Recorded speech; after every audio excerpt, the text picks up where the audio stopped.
Sushil. Okay, so we need to start with electrostatics, जो कि हमने ऑलरेडी क्लास 11th में किया हुआ था।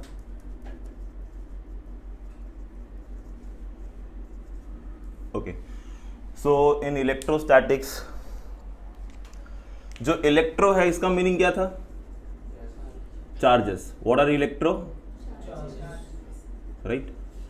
और जो स्टैटिक है इसका मीनिंग था rest. So when we say my charges are at rest, so at that point we study, that is what electrostatics. Okay, अभी हम चार्जेस को स्टडी कर रहे हैं यहाँ पे जो कि रेस्ट पे हैं। तो जब चार्जेस रेस्ट पे होती है तो इनकी बहुत सारी फिजिकल प्रॉपर्टीज होती है, ठीक है, और उन सारी चीज़ों को हम जो है अंडरस्टैंड करने वाले इन दिस चैप्टर। तो basically in your class 11th आपने ऑलरेडी बहुत सारी मैक्सिमम चीज़ें कवर कर ली थी। क्लास 12th में हम गॉस लॉ के एप्लीकेशन से स्टार्ट करेंगे, ठीक है, और गॉस लॉ जो है आपने ऑलरेडी किया हुआ था आपके क्लास 11th में। बट आज के क्लास में this will be only a revision class for class 11th, जिसमें हम क्लास 11 में पढ़ी हुई वो सारी बेसिक चीज़ें अंडरस्टैंड करेंगे ताकि हमें जो है 12th पढ़ने में कोई प्रॉब्लम ना हो, ठीक है। Okay, so starting with this chapter, सबसे पहले अगर हम बात करें चार्जेस की, so we know that we have two type of charges, one is positive and other is negative. Okay, इन चार्जेस के बारे में हमें सबसे पहले कैसे पता चला, how we come to know कि भाई चार्जेस होते हैं?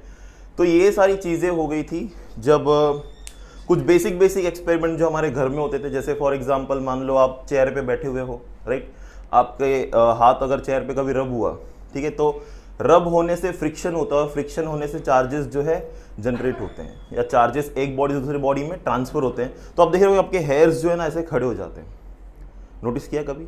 या फिर कभी कभी टीवी स्क्रीन के सामने अगर आपका हाथ गया गलती से तो आपके हेयर्स ऐसे खड़े होते हैं, तो वो क्या है? Static force. आपने लोअर क्लास में, छोटे क्लास में देखा होगा कि वी टेक अ स्केल और कुछ पीस ऑफ पेपर लेते हैं, we rub the scale on our hair, और जब उस पीस ऑफ पेपर पे ले गए तो पीस ऑफ पेपर क्या होता है, उस पर अट्रैक्ट होते हैं, है ना। सो ये अट्रैक्शन ये कैसे हो रहा है? तो ये सारी चीज़ें होती है बिकॉज जब भी हम कोई एक, मान लो मैंने एक रॉड लिया, ठीक है, इस रॉड को मैंने एक सिल्क के कपड़े पे रब किया, तो जब हम एक रॉड को सिल्क के कपड़े पे रब करते हैं तो इसके ऊपर कुछ चार्जेस आ जाते हैं, ठीक है, इसके ऊपर क्या होंगे? कुछ चार्जेस आ जाएंगे। तो दो ही चीज़ होगी, या तो कोई एक बॉडी चार्ज गेन करेगी या तो कोई एक बॉडी चार्ज लूज करेगी, ठीक है। ओके, तो ये दो केस हो जाएंगे हमारे पास। अब चार्जेस की कुछ प्रॉपर्टीज होती है, तो will understand the properties of charges first. Okay, so what are the properties of charges?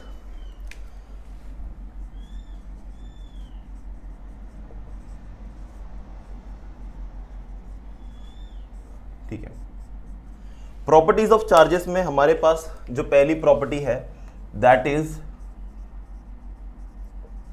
Charges are additive. क्या है? मतलब मैं चार्जेस को क्या कर सकता हूं? ऐड कर सकता हूं। ऐड करने का बेसिक मतलब क्या होता है? चलो मान लो भाई मेरे पास एक बॉडी है जिसमें 5 कूलम चार्ज है। Now everyone know coulomb is a unit of charge, है ना, क्लास 11 में किया था, फिर भी हम आगे थोड़ा देखेंगे। अब इसके अंदर मैंने मान लो और 2 कूलम चार्ज डाल दिया बाहर से एक्सटर्नली, तो टोटल चार्ज कितना हो जाएगा? तो that is simply an additive property of charges, ठीक है। सेकेंड प्रॉपर्टी की बात करेंगे that is charges are conserved, जिसको हम बोलते हैं conservation of charges.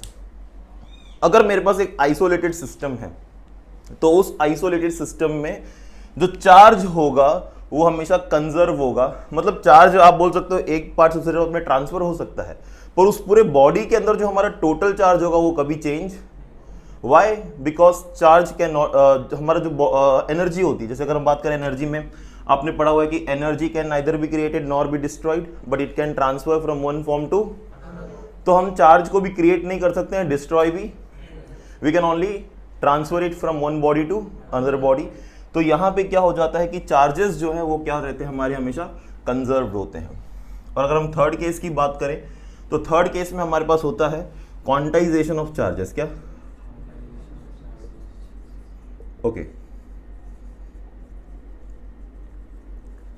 Now what is quantization of charges? See, quantization of charge का मतलब ये होता है, जैसे फॉर एग्जांपल मेरे पास एक बॉडी है, जैसे इसी केस की बात करो, अब मैंने आपको बोला कि मैंने इसके अंदर जो है 2 कूलम चार्ज डाल दिए, ठीक है। अच्छा, 2 कूलम चार्ज डालने का मतलब अभी आपको पता है कि चार्जेस हमारे पास कौन है, पॉजिटिव और नेगेटिव। पॉजिटिव चार्ज कौन होता है, प्रोटॉन, और नेगेटिव चार्ज कौन होता है, इलेक्ट्रॉन। ओके, सो अगर मैं इसमें चार्ज डाल रहा हूं और मैंने कहा कि मैंने 2 कूलम चार्ज इसके अंदर ऐड किया, तो 2 कूलम चार्ज ऐड किया, तो my question is that how much total charge is being added in this body, total charge, right.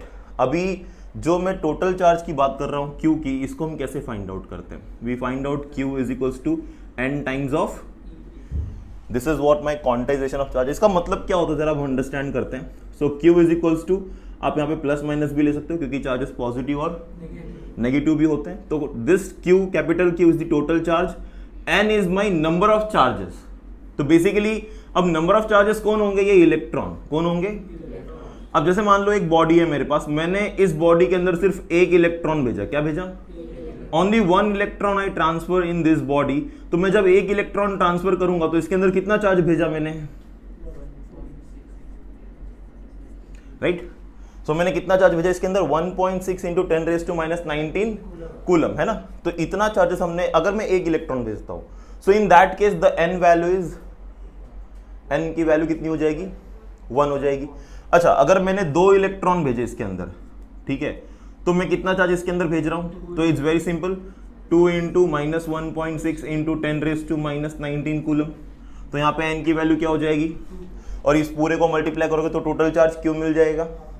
अच्छा, is it possible to send a charge, मैं ऐसे चार्ज भेज सकता हूं क्या, 1.5 इंटू -1.6 इंटू 10⁻⁻19 कूलम, क्या मैं ये चार्ज इस बॉडी में भेज सकता हूं,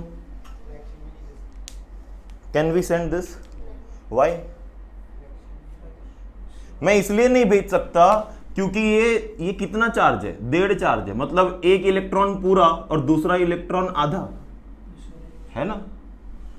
1.5 मतलब क्या हो गया, एक इलेक्ट्रॉन पूरा और दूसरा इलेक्ट्रॉन, बिकॉज दिस, ये हमारा n था ना, नंबर ऑफ चार्जेस था ना, ये जो 2 लिखा है मैंने, 1.5 लिखा, ये क्या है मेरा नंबर ऑफ चार्जेस है। तो यहां पे मैंने एक इलेक्ट्रॉन पूरा भेजा इस केस में, और दूसरा 1.5, मतलब एक इलेक्ट्रॉन पूरा, दूसरा कितना इलेक्ट्रॉन है, 0.5। तो क्या मैं एक इलेक्ट्रॉन को ब्रेक करके भेज सकता हूं क्या, नहीं भेज सकता। इसी को बोलते हैं क्वांटाइजेशन ऑफ चार्जेस। तो अगर किसी एक बॉडी में चार्ज जाएगा तो वो कंप्लीटली जाएगा, अदरवाइज फ्रैक्शंस में चार्जेस नहीं जाते हैं। तो कई बार इसके ऊपर क्वेश्चन आते हैं आपको, अभी JEE में तो ऐसे क्वेश्चन नहीं पूछेंगे आपको इसके ऊपर, बट नीट CET में क्वेश्चन पूछ सकते हैं। आपको टोटल कोई चार्ज दिया होगा, ठीक है, आपको टोटल कोई एक चार्ज की वैल्यू दी होगी कुछ भी, और बोलेंगे is this charge is possible to transfer, क्या पूछेंगे, ये चार्ज ट्रांसफर करने के लिए पॉसिबल है या नहीं है। तो अभी आप कैसे फाइंड आउट करोगे पॉसिबल है या नहीं। अगर मान लो मैंने टोटल चार्ज कुछ आपको वैल्यू दे दी, मैंने टोटल चार्ज की वैल्यू दे दी आपको, लेट्स से 36 इंटू 10⁻⁻19 कूलम, ये मेरा टोटल चार्ज है, ठीक है, ये हमारा टोटल चार्ज है। तो मैंने कहा ये चार्ज पॉसिबल है कि नहीं है, पॉसिबल है कि नहीं, इसका मतलब क्या होता है कि क्या मैं इस चार्ज को एक बॉडी पे ट्रांसफर कर सकता हूं या नहीं कर सकता हूं। तो इसके लिए पहले आपको n फाइंड आउट करना पड़ेगा। क्या करना पड़ेगा, अभी n कैसे फाइंड आउट करोगे, q की वैल्यू क्या है, n टाइम्स ऑफ e, है ना। आपको q पता है, e भी पता है, e कितना होता है 1.6 इंटू 10⁻⁻19, तो आप n नहीं निकाल सकते। तो आप क्या करोगे, 36 into 10⁻⁻19 equals to n times of 1.6 into 10⁻⁻, अभी इसको यहाँ पे लेके आओ, डिवाइड कर दो, तो 3.6 into 10⁻⁻19 divide by 1.6 into 10⁻⁻, which will give you n value. अच्छा, 10⁻⁻19 कैंसिल, बचा क्या, कितना आएगा इसका आंसर, 10 से मल्टीप्लाई कर दो, सो ये हो जाएगा 360 बाय, होगा डिवाइड ये,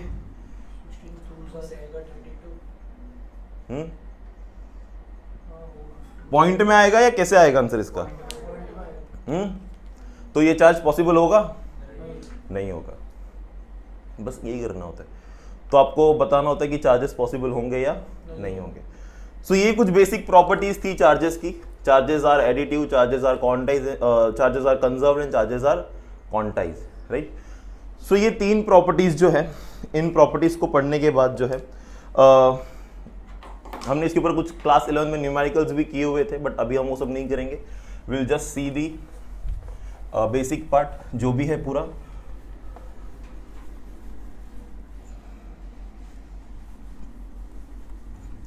ओके, सो अभी हमारे पास दो चार्जेस हैं, पॉजिटिव और नेगेटिव. दोनों पे कितने चार्जेस हैं उनकी वैल्यू हमको पता है. अब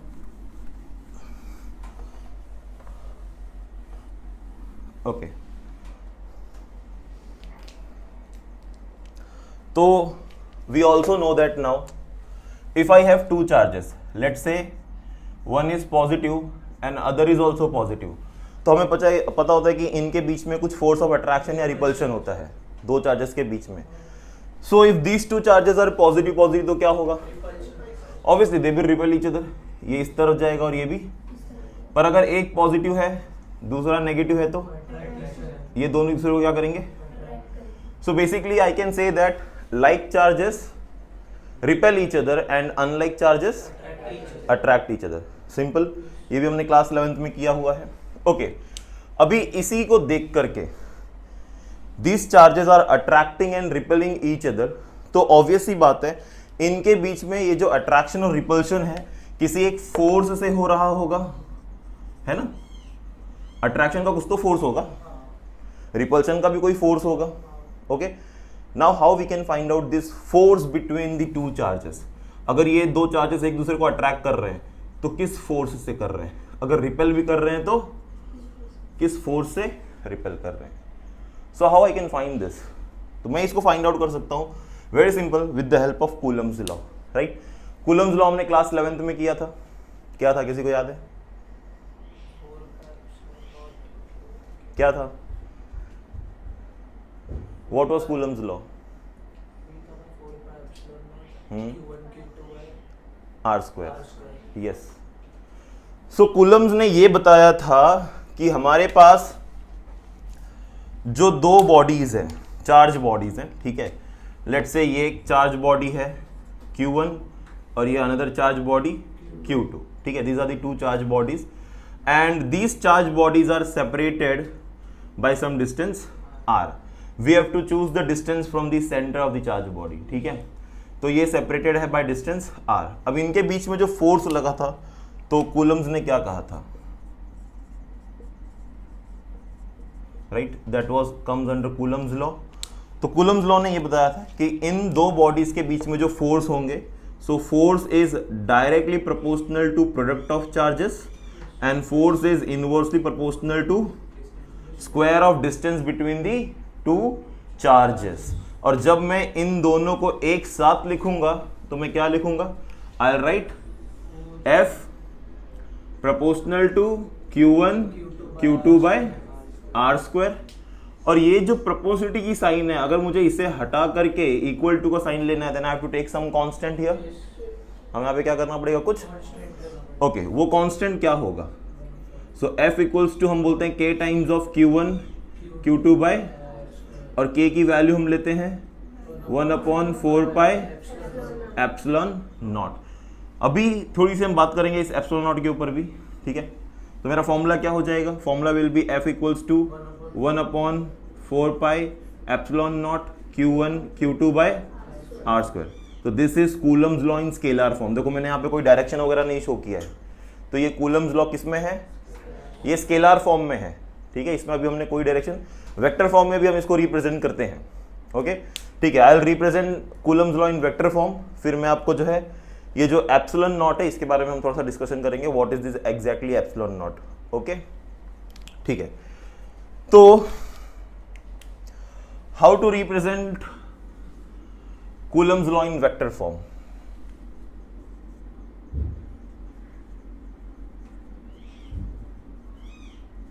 Coulomb's law in vector form. अब कूलम्स लॉ को वेक्टर फॉर्म में भी रिप्रेजेंट कर सकते हो. तो वेक्टर फॉर्म में क्या होता है भाई? अभी अगर मान लो मेरे पास एक चार्ज यहां पर है, राइट, Q1, एक चार्ज यहां पर है Q2. दो चार्जेस हैं हमारे पास. ठीक है, ऑब्वियसली इनके बीच में कुछ फोर्स होगा. I don't know this charges are positive negative, कुछ मुझे पता नहीं, बट मुझे इतना पता है अगर पॉजिटिव पॉजिटिव होंगे तो रिपेल करेंगे, नेगेटिव नेगेटिव होंगे तो भी, तो लाइक चार्जेस होंगे तो रिपेल करेंगे, अनलाइक होंगे तो, इतना हम जानते हैं। तो उनके बीच का हमें खाली फोर्स निकालना है और फोर्स को हमें वेक्टर फॉर्म में रिप्रेजेंट करना है। How I will do that? Now see, ये ओरिजिन है, सो Q1 का ओरिजिन से जो डिस्टेंस होगा दैट विल बी R1, है ना, जिसको हम पोजीशन वेक्टर बोलते हैं, क्लास 11th में किया था। सिमिलरली यहां तक जो डिस्टेंस होगा that will be R2। So this R1 is a position vector for charge Q1, R2 is a position vector for charge Q2।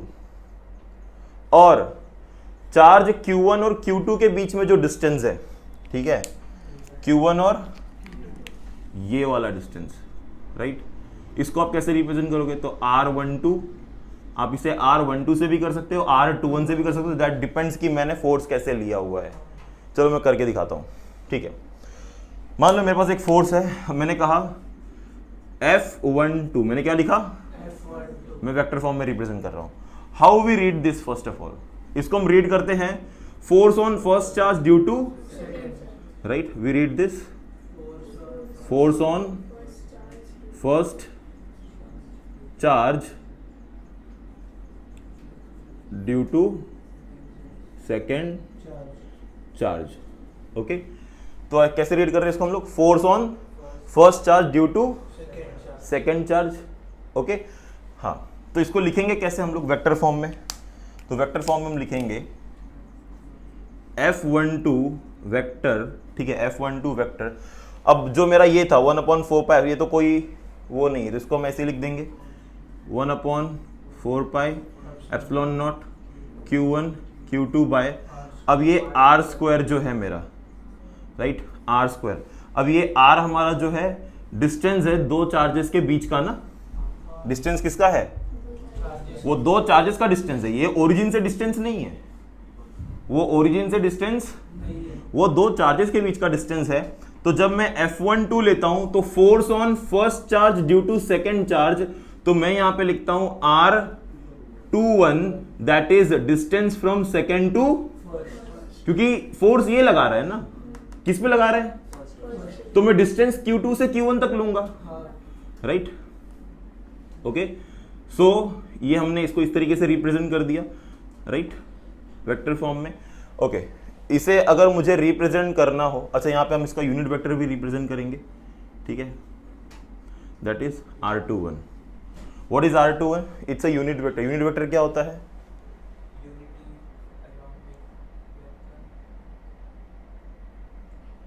Unit vector is a vector along direction whose value is unity, right. तो unit vector क्या है? It's a vector, okay, ठीक है। सो अगर हमने यहाँ पे direction show किया है तो फिर इसको नहीं करेंगे, इसको हम स्केलर में रखेंगे। किस में रखेंगे? हमारा स्केलर फॉर्म में होगा, ठीक है।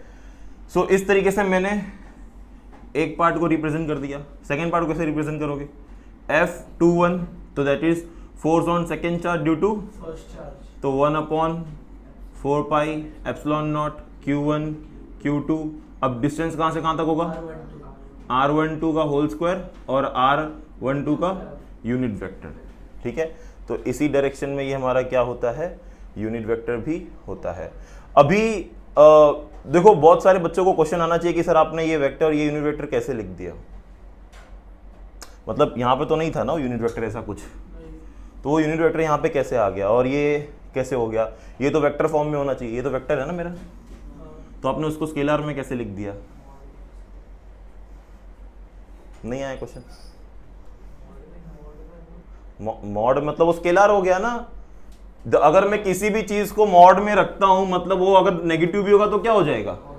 मतलब उसका कोई डायरेक्शन ही नहीं है फिर और किसी का डायरेक्शन नहीं होता है तो वो क्या होता है? तो वो स्केलर ही होता है। तो मतलब ये स्केलर है। So how I writing? सी, अगर मैं इसको पहले ऐसे लिखता हूं, एफ, इसी को मैं लिख के दिखा रहा हूं, वहां तक जा सकते हैं क्या हम? ठीक है। सी, मैं इसको ऐसे लिखता हूं, F12 vector 1/4π epsilon not Q1 Q2 bye R21 का स्क्वायर और वेक्टर, है ना। क्या होगा, वेक्टर होगा वो। अच्छा, मैंने आपको सिखाया था कि यूनिट वेक्टर को हम कैसे रिप्रेजेंट करते हैं, how we represent unit vector. So unit vector अगर होगा, या मान लो अगर मैंने एक इन जर्नल में लिख के दिखाता हूँ, मान लो मेरे पास एक वेक्टर यूनिट वेक्टर ए है, तो how we write unit vector, vector upon its magnitude. कैसे लिखते हैं यूनिट वेक्टर को, कैसे रिप्रेजेंट करते हैं, तो यूनिट वेक्टर का मान लो ये A vector, vector upon its magnitude. Magnitude को आप ऐसे भी रिप्रेजेंट कर सकते हो, ऊपर एरो दे के मॉड। अगर आपने ऊपर एरो नहीं दिया है तो मॉड लगाने की जरूरत नहीं, तो वैसे ही स्केलर है, ठीक है। पर अगर आप उसको ऊपर एरो दे रहे हो तो आपको मॉड लगाने की जरूरत पड़ जाती है, ठीक है, ओके। तो यहां पे ये मेरा यूनिट वेक्टर को हमने रिप्रेजेंट किया वेक्टर अपॉन इट्स मैग्नीट्यूड। अच्छा, ये क्या है अभी R12, यहां पे क्या था मेरे पास R21 था, सॉरी R21 का वेक्टर, तो इसको मैं कैसे रिप्रेजेंट करूंगा, सॉरी यूनिट वेक्टर है ना, तो यूनिट वेक्टर को कैसे रिप्रेजेंट करेंगे, वेक्टर अपॉन इट्स, तो वेक्टर क्या होगा इसका R21 vector upon its magnitude क्या होगा R21। अगर आप ऐसे लिखोगे तो आप मॉड में ले लो, इस तरीके से रिप्रेजेंट करोगे इसको। अच्छा, मेरे पास यहां पर कौन सी वैल्यू है, ये वाली वैल्यू है ना, अगर इसको मैं इधर लेकर के आ जाऊं, ठीक है, तो मेरे पास वैल्यू क्या हो जाएगी फिर राइट, तो हमारे पास हो जाएगा R21 वेक्टर, ठीक है,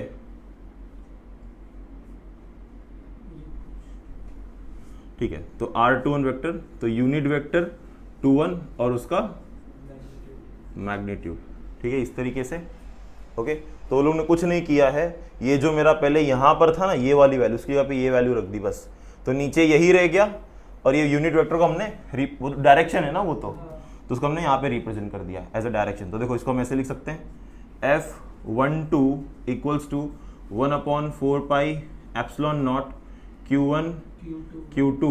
अभी R21 को मैं क्या लिख सकता हूँ, ये वाला टर्म R21 और इधर स्क्वायर लेंगे क्योंकि स्क्वायर है, ठीक है, और यूनिट वेक्टर क्या है मेरा R21 का यूनिट वेक्टर, ठीक है।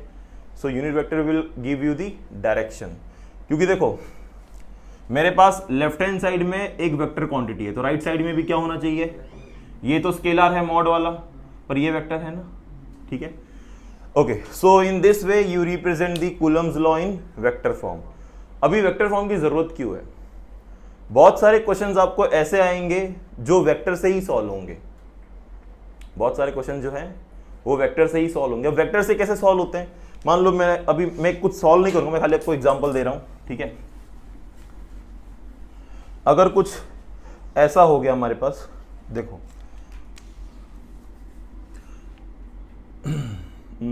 ठीक है, मान लो एक चार्ज यहां पर है मेरे पास, ठीक है, तो या फिर मैंने एक रेक्टेंगल ही बना दिया, okay. Let's say this is point A, this is point B, point C and, point D, और हर पॉइंट पे मैंने कहा कुछ चार्जेस है, हर पॉइंट पे यहाँ पे चार्ज क्यू है, यहाँ पे भी चार्ज क्यू है, यहाँ पे भी चार्ज क्यू है, यहाँ पे भी चार्ज क्यू है, और मैंने आपको बोला find out the resultant charge on point A. मैंने क्या फाइंड आउट करने बोला, resultant charge on point A. अब तो सब डायरेक्शन पे डिपेंड करेगा, ये जो क्यू है ये इसके ऊपर फोर्स लगाएगा इस डायरेक्शन में, ये इस पे फोर्स लगाएगा इस डायरेक्शन में, ये इस पे फोर्स लगाएगा इस डायरेक्शन में, तो इस पे तो भी 3 फोर्स लग रहे हैं, यहाँ पे और यहाँ पर भी, है ना। तो अब मुझे यहाँ पे क्या करना पड़ेगा, वेक्टर लगा करके इसको सॉल्व करना पड़ेगा, क्योंकि कुछ एंगल्स वगैरह बनेंगे। कई बारी रेक्टेंगल की जगह आपको ट्रायंगल भी दिया जाता है, मान लो सिर्फ ऐसे एक ट्रायंगल दे दिया, 3 पॉइंट दे दिए, यहाँ पे चार्ज क्यू दे दिया, यहाँ पे चार्ज क्यू दे दिया। अभी तो मैं सारे चार्जेस सेम ले रहा हूँ, पॉसिबिलिटी है चार्जेस अलग भी हो सकते हैं, इसको -q लिख सकते हैं, इसको +2 लिख सकते हैं, इसको -3 लिख सकते हैं। अब -3 से क्या हो गया, इसका मतलब ये भी नेगेटिव ये भी नेगेटिव, मतलब ये दोनों रिपेल करने वाले हैं, ये इसके पास नहीं जाएगा, इसका फोर्स बैक साइड में जाएगा, पर ये दोनों दूसरे को अट्रैक्ट करेंगे। बात समझ में आ रही है, ठीक है। तो ऐसे आपको फिर वेक्टर फॉर्म में लगाना पड़ेगा। अभी यहाँ पे कुछ एंगल बनेगा, यहाँ पे 90 डिग्री एंगल बन रहा है, तो ऐसे करके आपको रिजल्टेंट फोर्स फाइंड आउट करना है। तो ये सारे टाइप के क्वेश्चन हमने क्लास 11th में किए हुए हैं, ठीक है, okay. But this type of questions are also important for your competitive exams.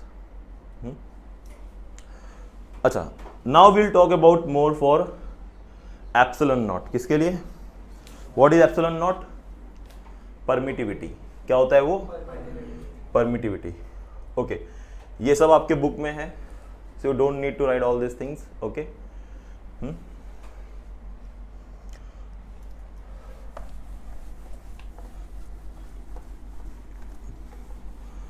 Okay. Epsilon naught और एप्सिलॉन दो चीजें होती है हमारे पास, दोनों को हम रिप्रेजेंट करते हैं. और एप्सिलॉन और एप्सिलॉन नॉट का जो रिलेशन है वो बहुत ज़्यादा यूज होगा 12th में, जब आपको हम आगे के पार्ट में लेके जाएंगे एप्लीकेशन के बाद, तो उनका बहुत ज़्यादा यूजेस है. ओके, ठीक है.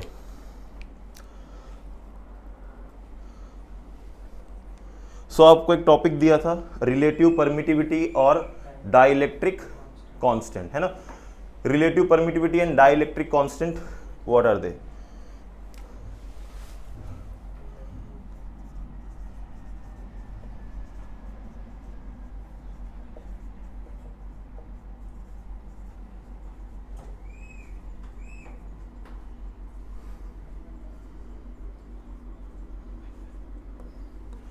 Okay, so relative permittivity and dielectric constant. Relative permittivity is nothing but epsilon r. क्या होता है? और dielectric constant nothing but k. Okay, तो मुझे इनके बीच का रिलेशन चाहिए. किसके बीच का? एप्सिलॉन r और, पर पहले मुझे ये पता होना चाहिए कि what is epsilon r, right? So epsilon r का जो रिलेशन है वो हम कैसे कैलकुलेट करते हैं? Let's see. ओके, सो अगर मैंने मान लो, मैंने कहा कि मेरे पास दो चार्जेस है. क्या है? Right, let's say this is charge Q1 and this is charge Q2. If I am keeping this two charge in some medium, कहां पे? मीडियम में. अगर मैं इनको किसी मीडियम में रखता हूं, मीडियम का मतलब क्या होता है? I can keep this charge in air also, right? I can keep this charge in some liquid, these charges might be in some solids, या these charges might be in vacuum, है ना? तो charges होने की probability कहीं भी हो सकती है, हम कहीं भी रख सकते हैं. तो उसके हिसाब से जो है इनके बीच का फोर्स. अच्छा, आपको क्या लगता है अगर मान लो मैंने दो सेम चार्ज ले लिए, सेम चार्ज मतलब ये Q1 है, ये Q2 है, राइट? दो चार्जेस हैं. ये दो चार्जेस मैंने एक बार एक लिक्विड में रखा. कहां पे रखा? एक लिक्विड के अंदर रखा. अभी लिक्विड में अगर मैं इस दो चार्जेस को रखता हूं और इनके बीच का डिस्टेंस मैंने कहा कितना है? r. कितना है? r डिस्टेंस है. तो लिक्विड में जो इनके बीच में फोर्स ऑफ अट्रैक्शन होगा या जो भी फोर्स ऑफ रिपल्शन होगा, अगर मैं इसी चार्ज को उठा करके एयर में रख दूं, सेम चार्जेस को सेम डिस्टेंस पे, उस वक्त जो इनके बीच में फोर्स ऑफ अट्रैक्शन या रिपल्शन होगा, या फिर इसी चार्जेस को मैं उठा के वैक्यूम में रख दूं एट अ सेम डिस्टेंस, तो उस वक्त जो फोर्स ऑफ अट्रैक्शन या रिपल्शन होगा, क्या सब टाइम सेम होगा? अलग होगा? सब अलग होगा. क्यों? Because of the change in medium, right? So because of change in medium इनके बीच में जो फोर्सेस होंगे that will change. So how this parameter is changing? हमारे पास तो फॉर्मूला था जो, उसमें तो 1/4 Q1 Q2 by r square है. अभी Q1 Q2 बाय जो r स्क्वायर वाला टर्म है उसमें तो कोई चेंज नहीं हो रहा है. अब चेंज हो रहा है एक ही टर्म में, जो कांस्टेंट वैल्यू थी हमारी 1/4 पाई. अभी 1/4 पाई भी तो एक नंबर है बस, तो बचा क्या? Now this epsilon naught will work here and because of that there will be change in the forces. समझ में आ रही बात? तो देखो कैसे होगा ये. If these two charges are kept in medium, right? मान लो मैंने इनको किसी मीडियम में रख दिया, कोई भी मीडियम, अभी मैं डिफाइन नहीं कर रहा हूं, मैं एक मीडियम में रख दिया, ठीक है? तो इनके बीच में फोर्सेस क्या होंगे? तो मैं कहता हूं, लेट से वेक्टर फॉर्म में नहीं, स्केलर में रिप्रेजेंट करते हैं.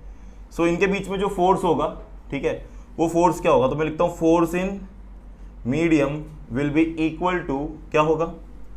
1/4 pi epsilon not Q1 Q2 bye, अच्छा ये एप्सिलॉन नॉट अभी हम नहीं लिख सकते, क्यों? क्योंकि एप्सिलॉन नॉट जो होता है वो वैक्यूम के लिए होता है, किसके लिए होता है? तो यहां पे हम सिर्फ अब लिखेंगे एप्सिलॉन, क्या लिखेंगे अब सिर्फ हम लोग? एप्सिलॉन।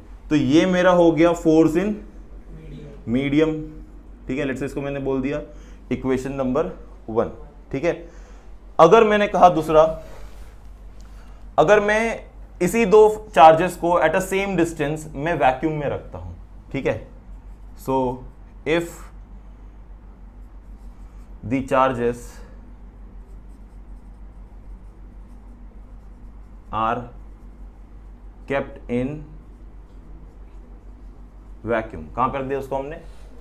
वैक्यूम में। अब वैक्यूम में रखेंगे तो क्या हो जाएगा फोर्स? तो force in vacuum will be 1/4 pi epsilon not. अब हम क्या लगाएंगे? Q1 Q2 by R square, right. तो ये हमारा जो है क्या हो जाएगा? फोर्स इन वैक्यूम, ठीक है। तो हमारे पास दो फोर्सेस हो गए, फोर्स इन मीडियम और फोर्स इन राइट। अब मुझे रिलेशन चाहिए, मुझे क्या चाहिए? एप्सिलॉन आर चाहिए। एप्सिलॉन आर का रिलेशन देखो कैसे आता है, ओके, ठीक है। तो how we will do this?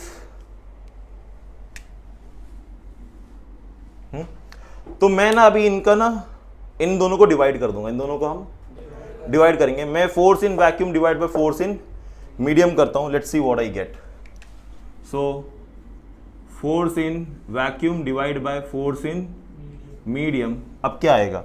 Force in vacuum क्या है हमारा?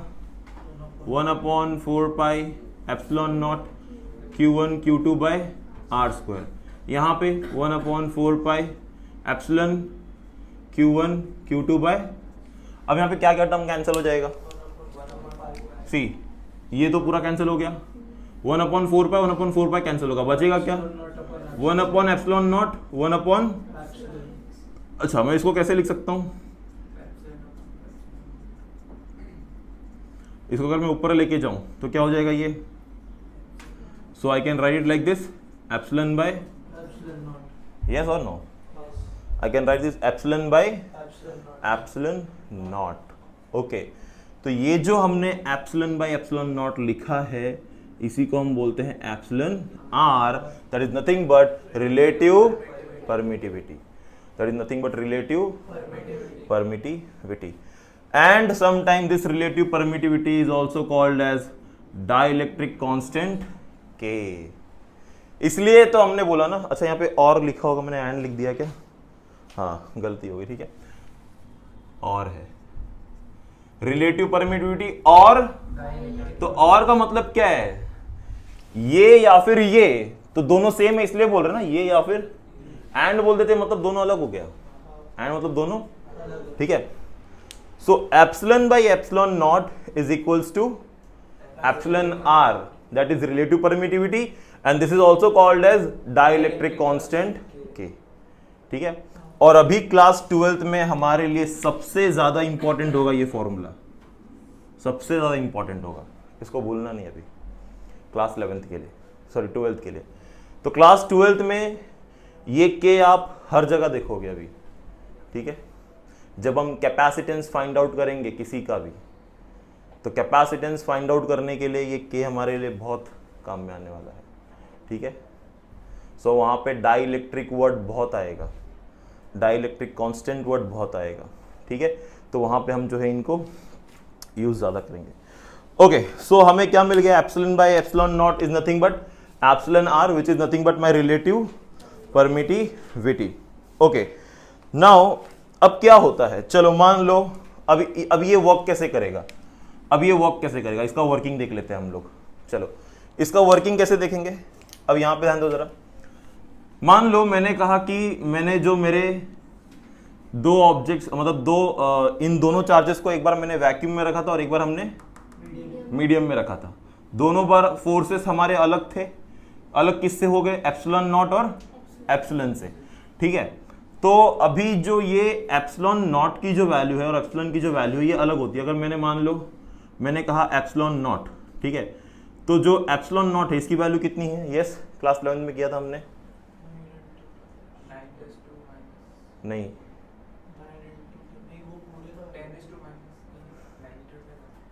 Yes, how much is epsilon not? तुम लोगों को तो बुक में भी नहीं दिया हुआ है तुम्हारे, बोलो।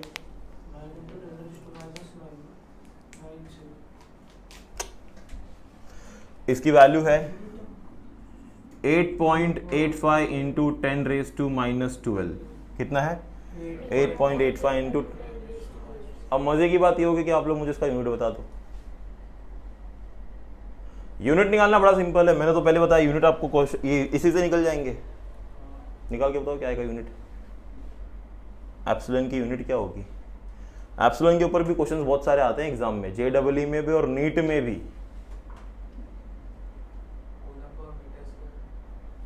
क्या होगा? Coulomb per. यस, बाकी लोग? चलो यूनिट कैसे निकलते हैं, आ जाओ। यूनिट कैसे निकालते हैं? क्या फॉर्मूला है मेरे पास? Force equals to 1/4 pi epsilon not Q1 Q2 by R²। बराबर। मुझे एप्सिलॉन नॉट की यूनिट चाहिए। ये 1/4 पाई तो किसी काम का नहीं है, क्योंकि इसकी कोई यूनिट नहीं है, वो एक नंबर है, उसको हटा दो। तो ये बचा क्या मेरे पास? सिर्फ यहाँ पे मेरे पास बचा यहाँ पे सिर्फ 1/एप्सिलॉन। क्या बच गया? मुझे एप्सिलॉन चाहिए। एप्सिलॉन को इधर लेके आ जाओ, फोर्स को। तो ये हो जाएगा epsilon equals to 1/4 force Q1 Q2 by R²। अभी फोर्स क्या है हमारा? न्यूटन। फोर्स क्या है? न्यूटन है। ठीक है, तो न्यूटन है, तो इसको हम क्या लिखेंगे? तो 1/न्यूटन।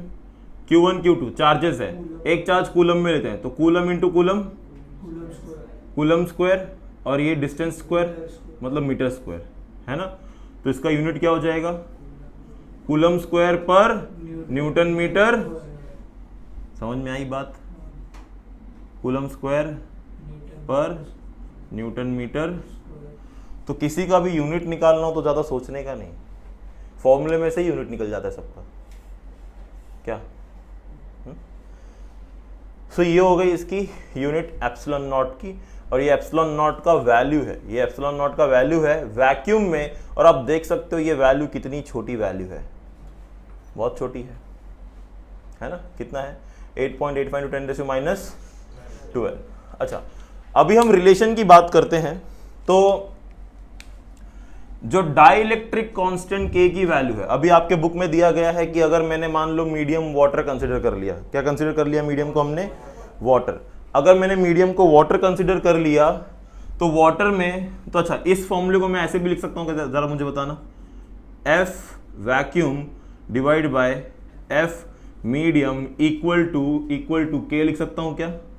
ये सारे इक्वल टू में गए सब हमारे, तो इसको मैं ऐसे लिख सकता हूँ। ओके, तो यहां पे जो K की वैल्यू है, अब ये K किसके लिए होगा? K किसके लिए होगा? मीडियम के लिए होगा। किसके लिए होगा? अब एक बात हमेशा ध्यान में रखना, डाइलेक्ट्रिक कांस्टेंट K की वैल्यू अगर वैक्यूम के लिए पूछी जाए तो उसकी वैल्यू होगी कितनी? 1। Always remember this. तो dielectric constant for vacuum is 1। पर अगर वही मीडियम के लिए होगा तो कुछ वैल्यू डिफरेंट होगी जो आपको दिया गया रहेगा। ठीक है, अलग मीडियम के लिए आपको वैल्यू दी गई होगी। अभी यहां पे वाटर बोला है, वाटर के लिए K की वैल्यू कितनी है? 80 है। कितना है? 80 है। तो इसको मैं ऐसे लिख सकता हूं, चलो यहां पे लिख देते हैं, for water K is equals to 80। अच्छा, इस K का यूनिट क्या होगा? यूनिट क्या होगा K का? K की यूनिट होगी कुछ कि नहीं होगी? क्यों यूनिटलेस? यस, K यूनिटलेस होगा ना बच्चों, क्योंकि यहां पे भी एप्सिलॉन है, यहां पे भी एप्सिलॉन है, तो इसकी यूनिट पूरी कैंसिल हो जाएगी। तो K will be, it is dimensionless, उसका कोई यूनिट नहीं है। तो ये बात भी ध्यान में रखो, नहीं तो कई बार K फाइंड आउट करने बोलते हैं न्यूमेरिकल में, K निकालने तो बच्चे उसका सोचते हैं अभी यूनिट क्या डालूं मैं, और कुछ भी डाल के आ जाते हैं। तो K इज यूनिटलेस। ठीक है, so F vacuum by F medium will give you K। अच्छा, अभी मैंने कहा इसको मैं यहां लेके जाता हूं, तो मैं इसको ऐसे लिखता हूं, F vacuum is equals to K times of F medium बराबर F। Okay, so F vacuum is K times of F medium. Okay, इसका मतलब क्या हो रहा है? इसका मतलब ये हो रहा है कि वैक्यूम में जो मेरा फोर्स होगा, K की वैल्यू कितनी है? 80। तो वैक्यूम में जो फोर्स होगा वो 80 टाइम्स ग्रेटर होगा F मीडियम से। अब मीडियम में रखने की वजह से, किसी मीडियम में रखने की वजह से दो चार्ज पार्टिकल को, बीच में बहुत सारे मॉलिक्यूल्स आ गए वाटर के, और वाटर के बहुत सारे मॉलिक्यूल्स आने की वजह से उनके बीच में जो फोर्स था वो कम हो गया। होगा कि नहीं होगा? ठीक है, because of maximum molecules of water. तो आप ऐसे बोल सकते हैं K की वैल्यू जितनी ज्यादा होगी तो F वैक्यूम जो है वो उतना ज्यादा होगा as compare to F medium. But अगर K की वैल्यू जितनी कम होगी तो इन दोनों का फोर्सेस ऑलमोस्ट नियर होना स्टार्ट हो जाएगा। ठीक है, इस फॉर्मूले को मैं ऐसे भी लिख सकता हूं क्या? चलो देखो, F medium equals to F vacuum by K। Yes, इसे हम ऐसे भी लिख सकते हैं। अब इसका मतलब क्या हो गया? फोर्स इन मीडियम जो होगा, फोर्स इन, अगर दो चार्ज पार्टिकल को हमने किसी मीडियम में रखा है तो उसके बीच में जो फोर्स लग रहा होगा वो फोर्स इन वैक्यूम से K टाइम्स कम होगा, क्योंकि डिवाइड हो रहा है ना यहाँ पे। तो K टाइम्स फोर्स क्या होगा? मीडियम में कम हो जाएगा। ठीक है, तो इससे एक ही बात साबित होती है कि जो फोर्सेस हैं दो चार्जेस के बीच में वो मैक्सिमम कहां पर होंगे? वैक्यूम में ही मैक्सिमम होंगे।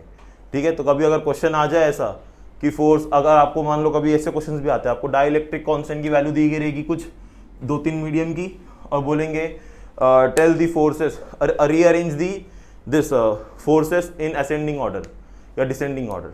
ठीक है, तो आपको अरेंज करने आना चाहिए। तो आपको ये पता होना चाहिए कि अगर जिस मीडियम की K की वैल्यू जितनी ज़्यादा होगी उसमें फोर्स उतना ही कम हो जाएगा, कम हो जाएगा।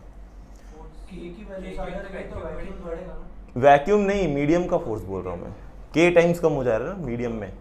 ठीक है, तो आपको ये रिलेशंस याद रखने हैं।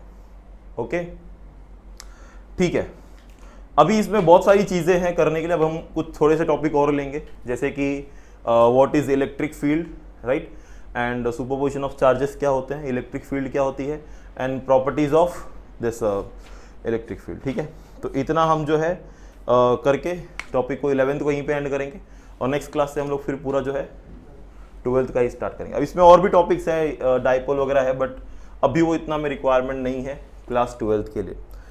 ओके, ये सारा क्लियर है?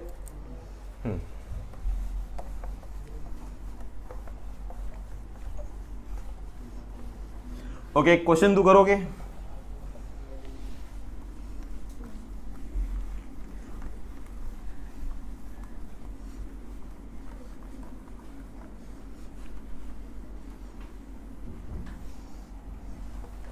ओके, चलो लिखो एक क्वेश्चन सब लोग।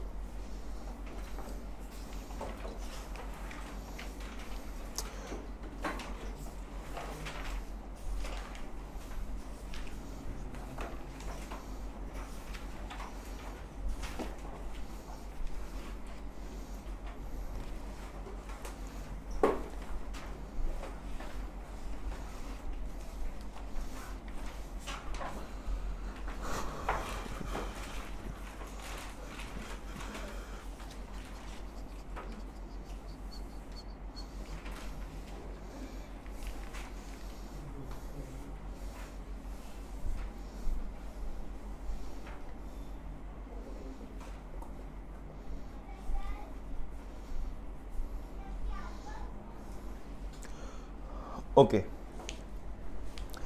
अच्छा, कुछ एक छोटी सी चीज और, मोड ऑफ चार्जिंग होता है। मोड ऑफ चार्जिंग मतलब, अगर मैं एक मिनट क्वेश्चन लिखने से पहले एक छोटा सा पार्ट और कर लेते हैं। मोड ऑफ चार्जिंग मतलब मैं किसी भी कंडक्टर को कैसे चार्ज कर सकता हूँ, या किसी भी बॉडी को हम कैसे चार्ज कर सकते हैं। तो चार्ज करने के 3 तरीके हैं, by friction, by conduction and by this induction. ठीक है, तो ये 3 तरीके हैं क्या करने के लिए, चार्ज करने के लिए किसी भी बॉडी को। अब फ्रिक्शन वाला क्या केस है? अब मैंने आपको बताया था, याद है, वो पेपर वाला स्केल लिया, हेयर पे रब किया, तो फ्रिक्शन क्रिएट कर रहे हैं ना। और फ्रिक्शन क्रिएट करने से क्या हो रहा है, वहां पर चार्जेस जो है जनरेट हो रहे हैं। ठीक है, तो वो एक पार्ट हो गया। कंडक्शन और इंडक्शन, अभी इन दोनों में क्या होता है थोड़ा सा इसको देख लेते हैं। सो मान लो मेरे पास एक न्यूट्रल बॉडी है, क्या है, एक न्यूट्रल बॉडी है। अच्छा, न्यूट्रल बॉडी में चार्जेस होते हैं क्या?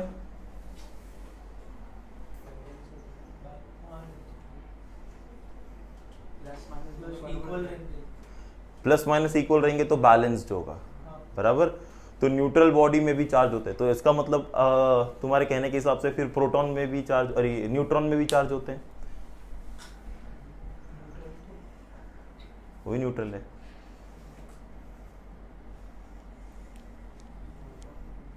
See, we can say that a charge might be neutral, but उसके अंदर चार्जेस हो सकते हैं इन इक्वल रेशियो, जितने पॉजिटिव होंगे उतने ही। आपने क्लास 11 में केमिस्ट्री में न्यूक्लियर केमिस्ट्री पढ़ी थी, जिसमें बताया गया था कि बीटा डीके होता है। बीटा डीके कैसे होता था?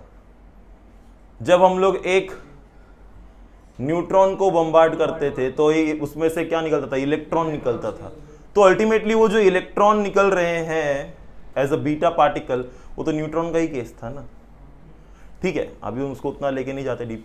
तो फिलहाल के लिए अगर मैं बोलूं मेरे पास एक न्यूट्रल बॉडी है, तो उस न्यूट्रल बॉडी के अंदर हमारे पास जो चार्जेस होंगे वो इक्वल रेशियो में हो सकते हैं, इसलिए वो क्या है? न्यूट्रल है। ओके, सो यहां पर अगर मैंने कहा कि ये न्यूट्रल बॉडी है, इस पे अभी हमने कहा कोई मतलब चार्ज है पॉजिटिव बट इक्वल है। अगर हमने यहां पर एक लेट से मैंने एक रॉड लेके आ गया, ठीक है, एक रॉड है और इस रॉड में मैंने कहा कि लेट से नेगेटिव चार्जेस है, सारे क्या है, ठीक है, इस रॉड के ऊपर नेगेटिव चार्जेस है। ओके, अब जब इस रॉड के ऊपर नेगेटिव चार्जेस होगा तो यहां पे इस बॉडी में जितने भी चार्जेस हैं हमारे by induction, what I am using the word induction. Okay, so we are understanding charging by induction. हम क्या अंडरस्टैंड कर रहे हैं अभी? Charging by. तो यहां पे अगर मैं सारे नेगेटिव चार्ज लेके आता हूं तो बाय इंडक्शन क्या होगा? इस बॉडी में जितने भी पॉजिटिव चार्ज होंगे वो सारे के सारे नेगेटिव की तरफ आ जाएंगे, और जो नेगेटिव चार्जेस होंगे वो रिपेल होके कहां चले जाएंगे? उसके ऑपोजिट डायरेक्शन में, उसके ऑपोजिट डायरेक्शन में। और बच्चों अगर मैंने इसको अर्थिंग कर दी, क्या कर दी? अगर मैंने इसको अर्थिंग कर दिया तो अर्थिंग करना मतलब क्या?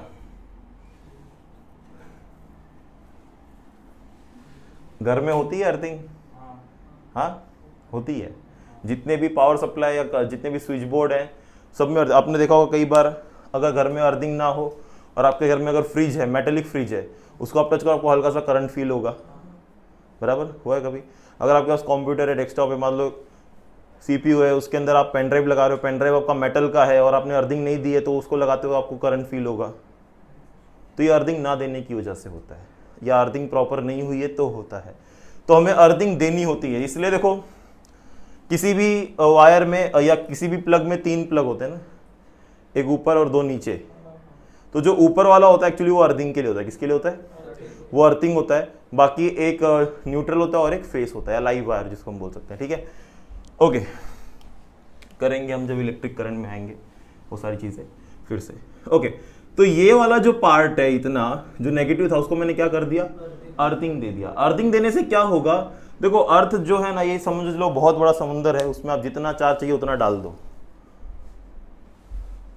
Earthing is a zero potential. Earthing क्या होता है? इसलिए जब बिजली कड़कती है तो वो कहां आती है? ऊपर ही जाती है कि नीचे आती है? क्यों नीचे आती है? Because ground is a zero potential और वो हाई पोटेंशियल पे है। तो चीजें हाई टू हमेशा कहां फ्लो होंगी?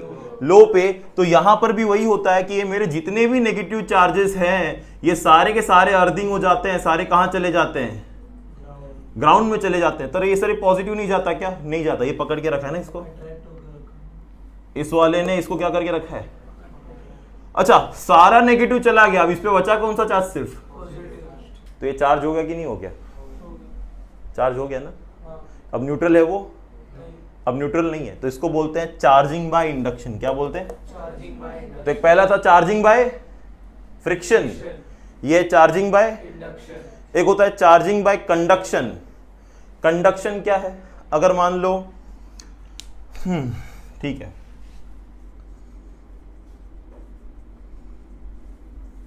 मान लो एक बॉडी है हमारे पास, एक दूसरी बॉडी है, ओके। इस बॉडी में अगर मान लो कोई भी चार्ज नहीं है, इसके अंदर चार्जेस हैं, मान लो इसके अंदर मैंने कहा कि 5 कूलम चार्ज है। अगर मैं जब इन दोनों बॉडी को टच करूंगा तो क्या होगा? हमें पता है energy flow from high to, ठीक है। इसके अंदर एनर्जी नहीं है, इसके पास एनर्जी है। जब मैं इन दोनों को टच कर दूंगा तो इसमें से एनर्जी इसके अंदर फ्लो होना स्टार्ट हो जाएगी। बस चार्ज कर दिया इसको भी हमने, राइट। तो this is charging by conduction.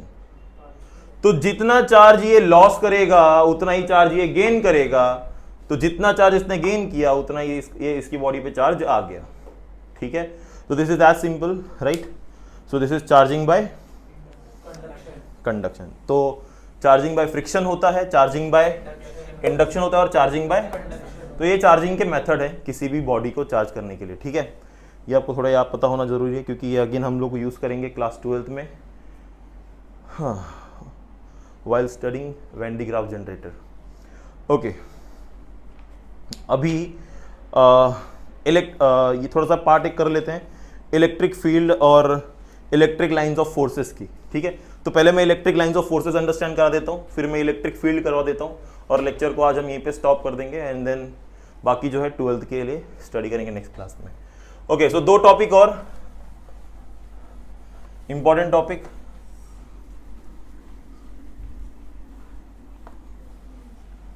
अच्छा मैं आपको क्वेश्चन दे रहा था, भूल गया मैं। लिखो क्वेश्चन, लिखो, राइट डाउन द क्वेश्चन। हाँ, when a piece of polythene, when a piece of PIECE वाला पीस, हाँ, PEAC वाला पीस नहीं, तो क्या है? PIECE piece. when a piece of polythene is rubbed with wool, when a piece of polythene is rubbed with wool, किससे रब किया उसको हमने? WWL, wool। wool समझते हो ना क्या होता है? जिससे स्वेटर बनता है यार, हाँ हाँ। So when a piece of polythene is rubbed with wool, comma, a charge of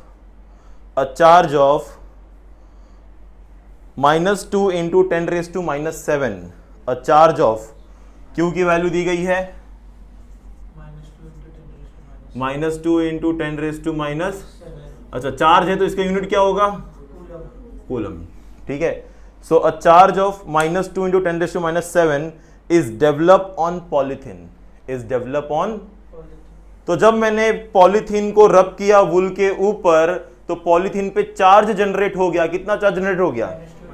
-2 into 10⁻⁷, ठीक है। is developed on polythene, full stop दे दो। आगे, what is the amount of mass, what is the amount of mass, what is the amount of mass, what is the amount of mass which is transferred to polythene, what is the amount of mass which is transferred to polythene, तो कितना amount of mass जो है polythene में transfer हो गया है, ठीक है। ओके, कैसे करेंगे इसको? हाँ, तो थोड़ा क्या है, अभी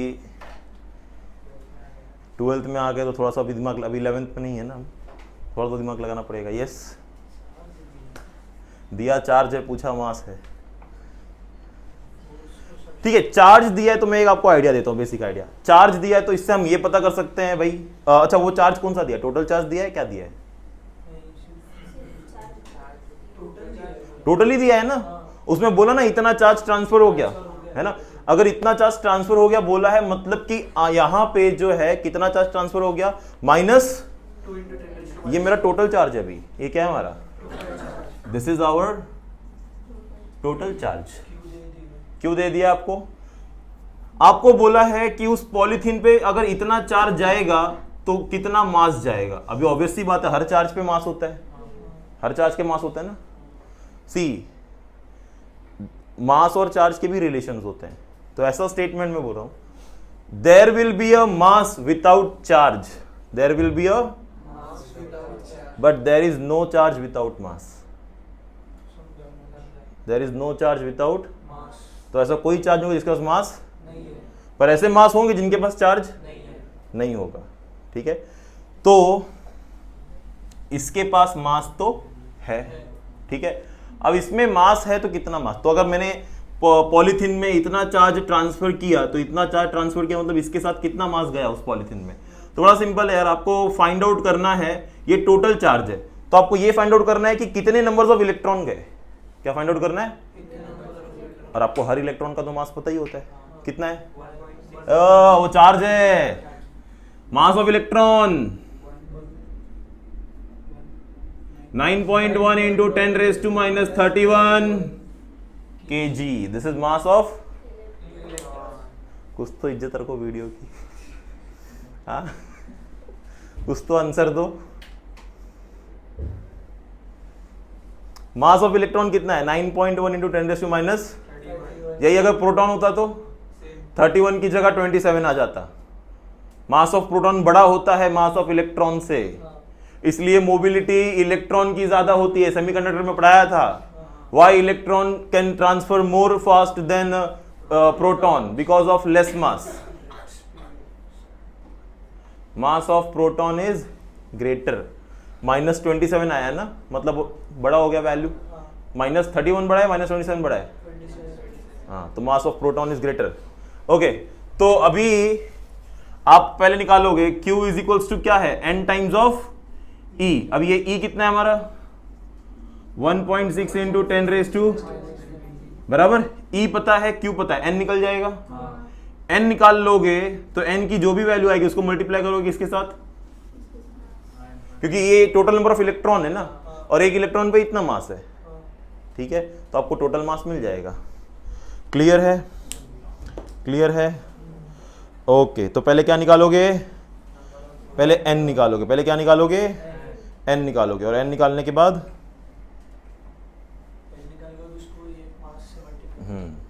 ठीक है।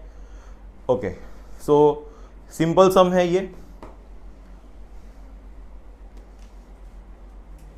बताओ कितना आंसर आ रहा है, जल्दी सॉल्व करके। कैलकुलेशन भी फास्ट करना, वरना मेरे को क्लिप कट करना पड़ेगा इतना।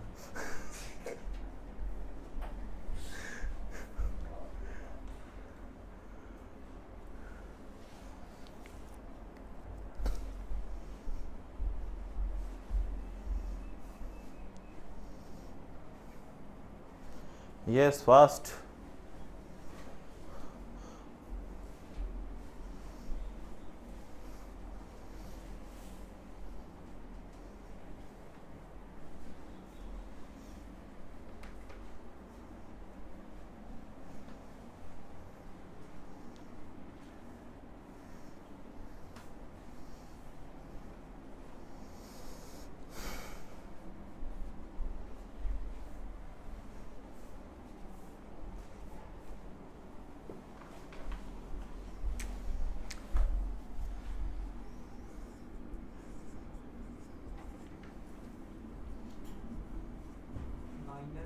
अच्छा, ये माइनस नहीं है, ये इलेक्ट्रॉन की चार्ज भी नेगेटिव है, वो भी ध्यान दो जरा।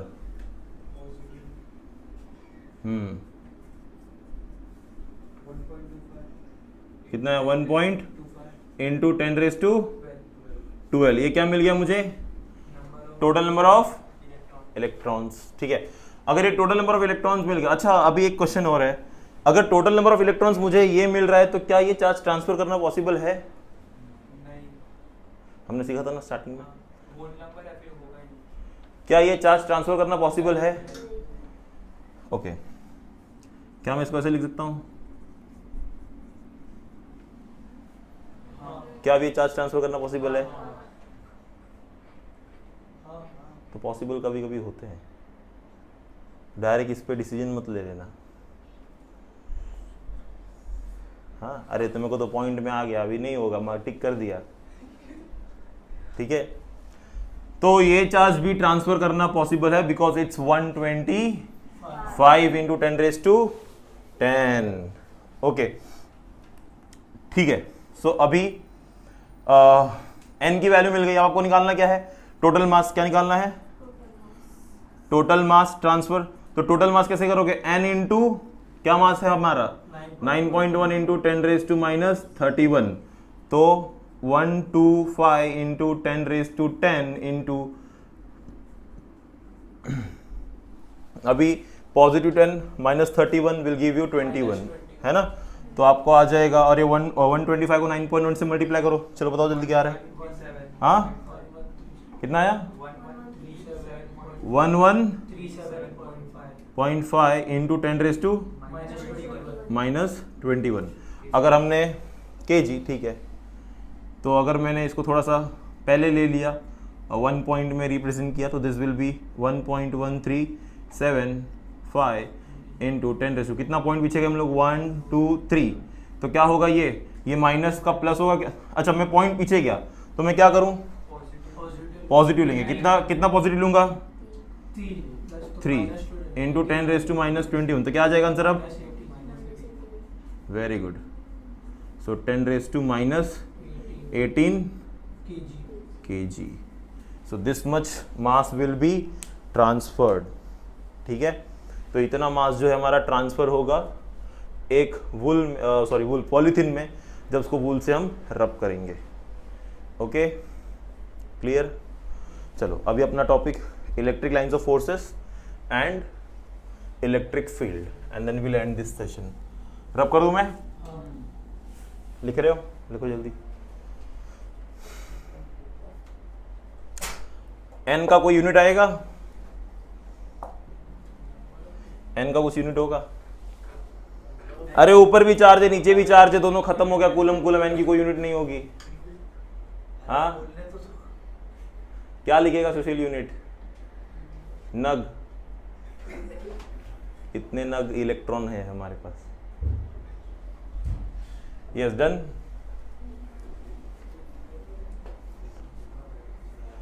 ओके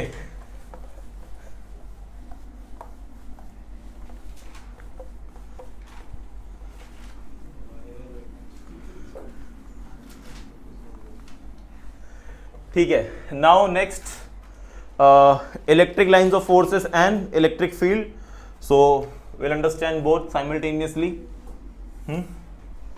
और एक इलेक्ट्रिक फ्लक्स भी टॉपिक है।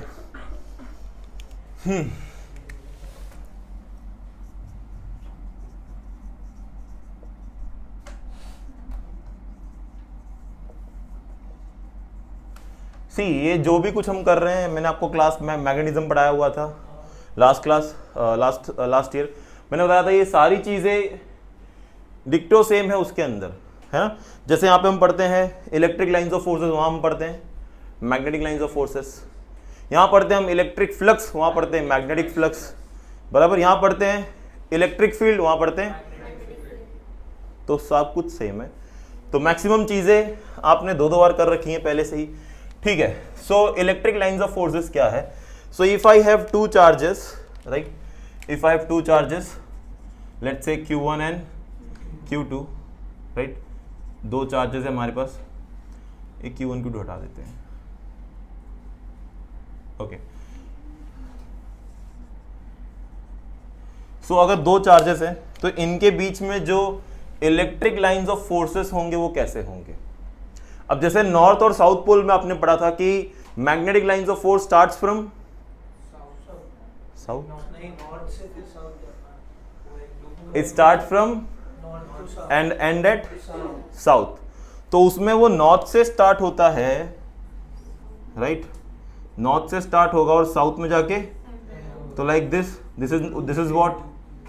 Is what magnetic lines of forces. अच्छा, ये नॉर्थ से साउथ तो जाता है, बट इनसाइड द मैग्नेट भी ट्रेवल करता है साउथ टू, तो ये पूरा एक लूप क्रिएट करता है। ये क्या क्रिएट करता है, लूप क्रिएट करता है, ठीक है। यहां पे लूप कुछ नहीं बनता।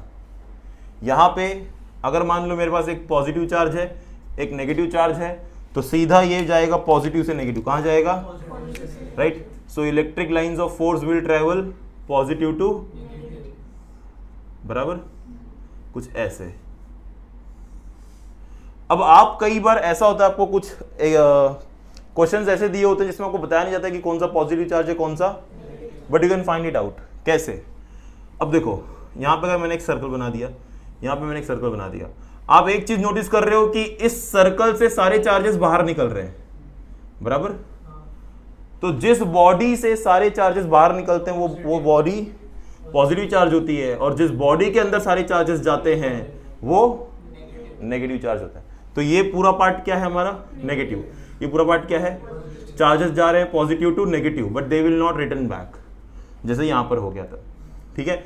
सो अभी इनकी कुछ प्रॉपर्टीज होती है, इसी को हम बोलते हैं इलेक्ट्रिक लाइंस ऑफ फोर्सेस। इसी को हम क्या बोलते हैं, और इस इलेक्ट्रिक लाइंस ऑफ फोर्सेस की कुछ प्रॉपर्टीज क्या है, जैसे कुछ प्रॉपर्टीज है, दे will never intersect each other. देखो सबके बीच में सेपरेशन है, ये इंटरसेक्ट होकर के नहीं जाएंगी। दूसरा, if you draw tangent on the electric lines of forces, so you will get the direction of electric lines of forces eight that point. Example, मान लो मैंने इस पॉइंट पे एक टेंजेंट बनाया, इस डायरेक्शन में होगा टेंजेंट, तो इस पॉइंट पे जो मेरी इलेक्ट्रिक फील्ड है उसका डायरेक्शन यहां पर है। So you always remember electric field is also a vector quantity. Electric field is also a, अगर मैंने एक टेंजेंट यहां पर बनाया तो इसका डायरेक्शन यहां पर है।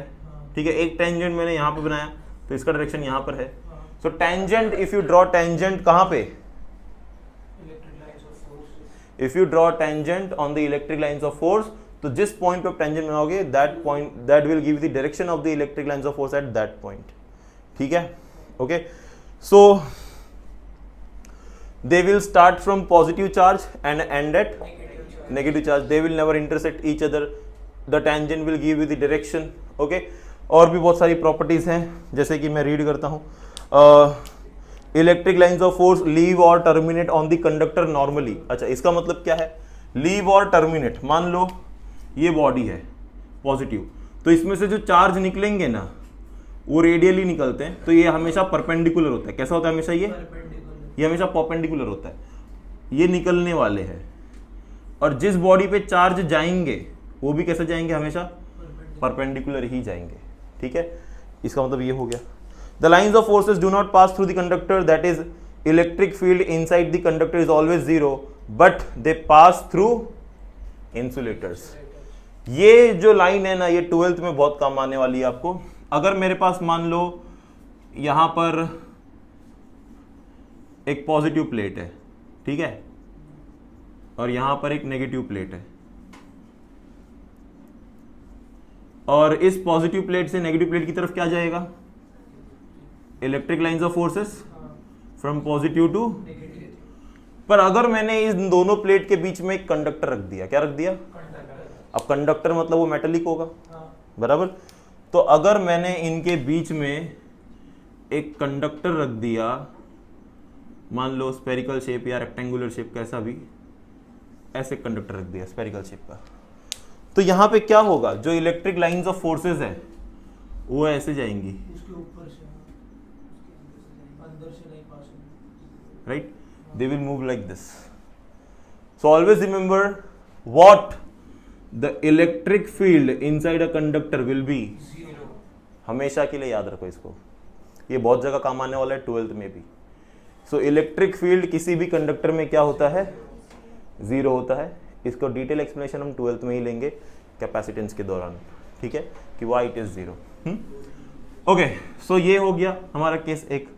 दूसरा आपको दिया है magnitude of electric lines of intensity is proportional to number of, ठीक है, इलेक्ट्रिक लाइंस ऑफ फोर्स कितना स्ट्रॉन्ग है कितना वीक है वो डिपेंड करता है, जितने ज्यादा number of lines of forces होंगे उतना स्ट्रॉन्ग, जितने कम होंगे उतना। Electric lines of forces are crowded in a region where electric field intensity is large. जैसे यहाँ पर देखो, यहाँ पे क्राउडेड दिख रहे हैं, राइट, यहाँ पे दूर दूर है, तो यहाँ पे पॉजिटिव चार्ज मेरा यहीं पर है, तो यहाँ पे इलेक्ट्रिक फील्ड ज्यादा है इसलिए क्राउडेड है, यहाँ पे इलेक्ट्रिक फील्ड कम होगा इसलिए दूर दूर है, ठीक है। So they are separated far apart where electric field is weak, they are crowded where electric field is strong. And the last, electric lines of forces of a uniform electric field are parallel to each other and equally spaced. जैसे ये मैंने बताया था, अगर ये नहीं था तो parallel थे और equally spaced थे सारे, ठीक है। एक दूसरा टॉपिक, इलेक्ट्रिक फ्लक्स, सॉरी, ठीक है, पहले इलेक्ट्रिक फील्ड ले लेते हैं।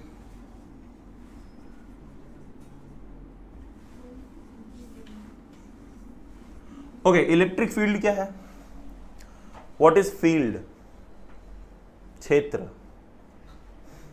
है ना, क्षेत्र मतलब क्या, इलाका, रेंज, ठीक है।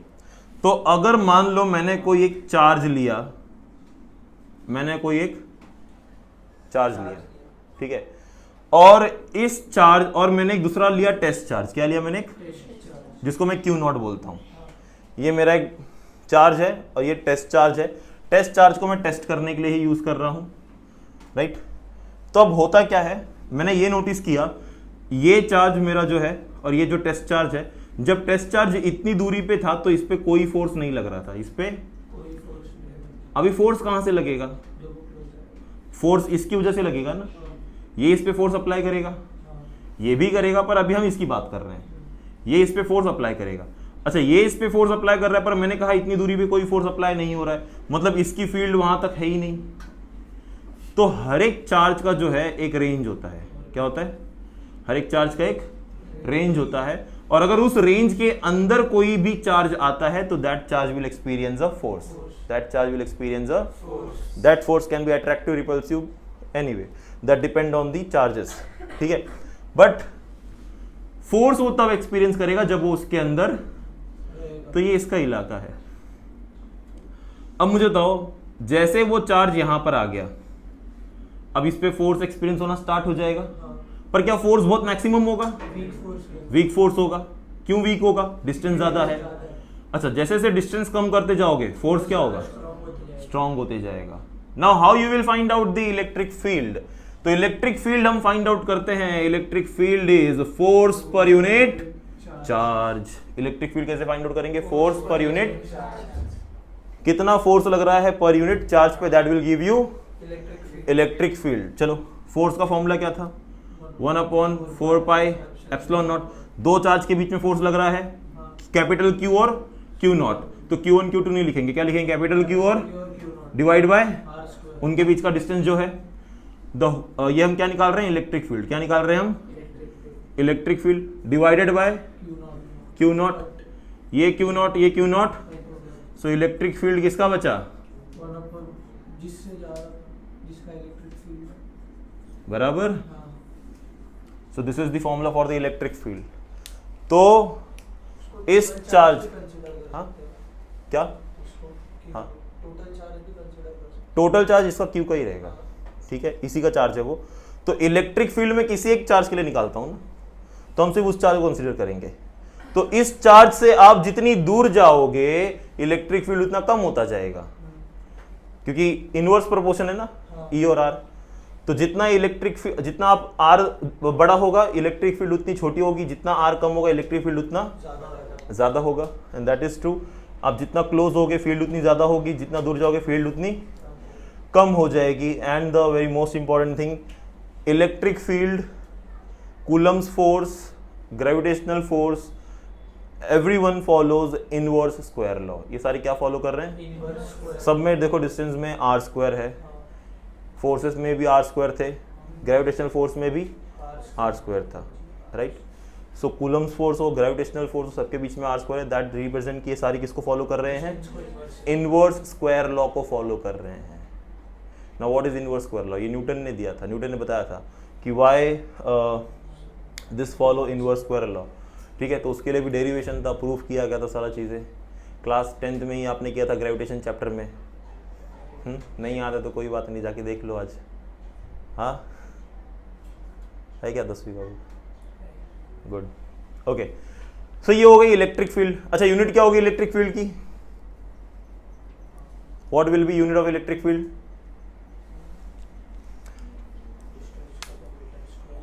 देखो एप्सिलॉन की यूनिट तो हमने निकाली थी, क्या थी, कूलम स्क्वायर पर न्यूटन मीटर स्क्वायर, है ना। तो इलेक्ट्रिक फील्ड 1/4 कांस्टेंट है ना, तो कूलम स्क्वायर और न्यूटन मीटर स्क्वायर, चार्ज का कूलम और डिस्टेंस का metre square, metre square metre square cancel, एक कूलम कैंसर, बचा क्या, अरे भैया तो यही तो हमने पढ़ा था ना, इलेक्ट्रिक फील्ड इज न्यूटन पर कूलम, ओके। तो इलेक्ट्रिक फील्ड इज न्यूटन पर कूलम, और इसका डायमेंशन भी आप बना सकते हो, बना के बताओ सुशील,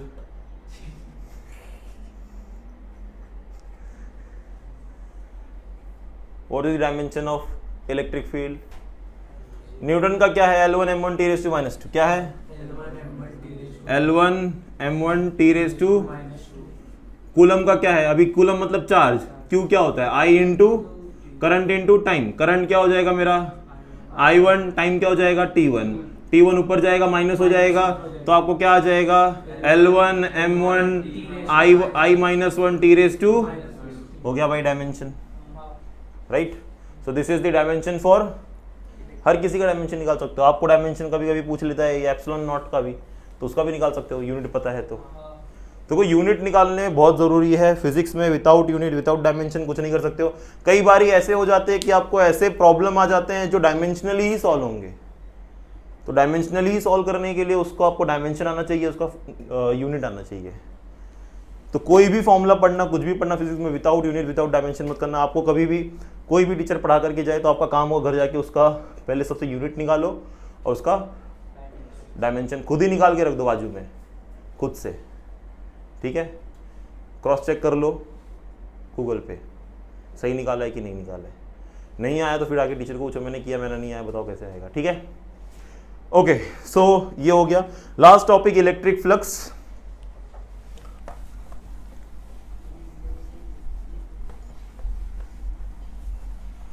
okay, electric lines of forces हो गए, हाँ?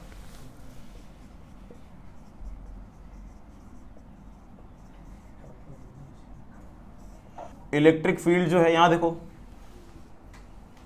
इलेक्ट्रिक फ्लक्स में electric field is flux per unit area. मतलब यहां पे ऐसा है कि कितना मेरा electric lines of force pass हो रहा है per unit area, that will give you the strength of electric field. देखो कैसे होता है, जैसे मान लो मैंने ना एक एरिया चूज किया, या फिर मैं ऐसे दिखा देता हूँ। मान लो मेरे इलेक्ट्रिक लाइंस ऑफ फोर्सेस आ रहे हैं, ठीक है?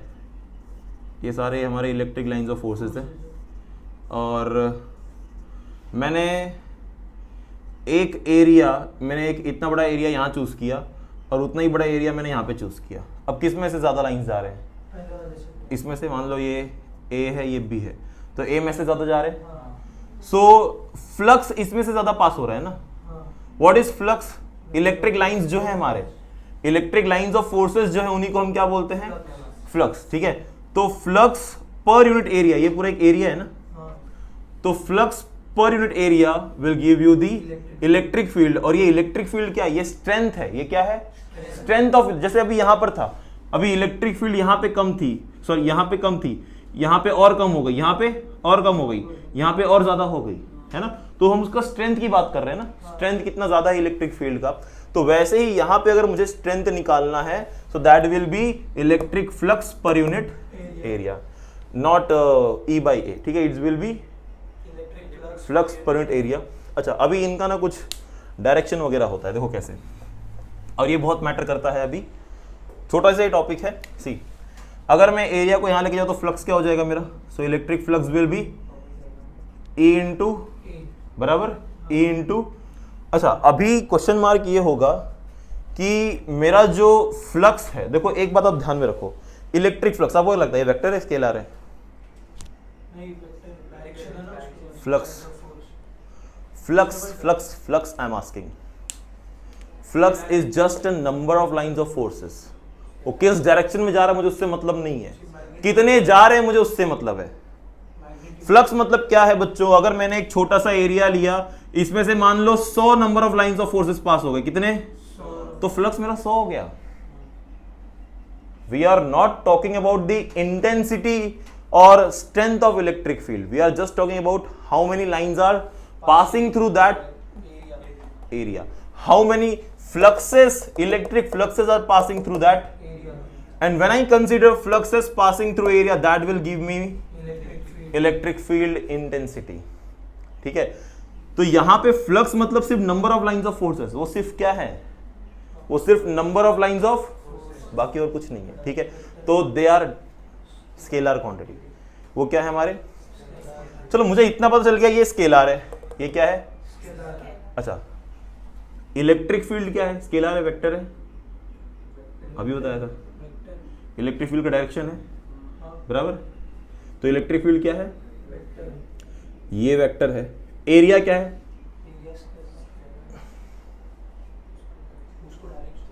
तो ये तो पूछ रहा हूँ, एरिया क्या है? सो इलेक्ट्रोस्टैटिक्स में ये भी बहुत बड़ी बात है कि एरिया जो होता है वो स्केलर नहीं होता है, वेक्टर होता है। एरिया वेक्टर कैसे होता है? मान लो मैंने कोई एक